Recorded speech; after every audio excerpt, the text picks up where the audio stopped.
માળિયાહાટીના તાલુકા પંચાયતના મહિલા પ્રમુખ અને તેમના પતિદેવને જિલ્લા ભાજપ દ્વારા પક્ષ વિરોધી પ્રવૃત્તિ બદલ બરતરફ કરવામાં આવ્યા.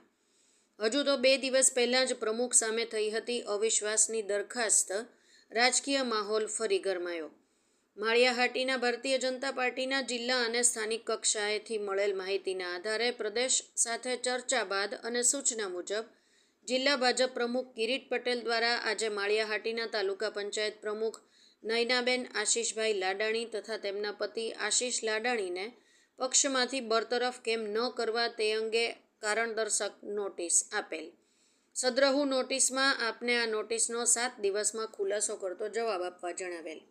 હજુ 2 દિવસ પહેલાં જ તાલુકા પ્રમુખ સામે અવિશ્વાસની દરખાસ્ત મુકાઈ અને મોવડી મંડળ દ્વારા દરમિયાનગીરી કરી દરખાસ્ત પાછી ખેંચાઈ હોય આજે આ બંનેને બરતરફ કરવામાં આવતા તાલુકા અને જિલ્લાનું રાજકારણ ફરી પાછું ગરમાયું છે.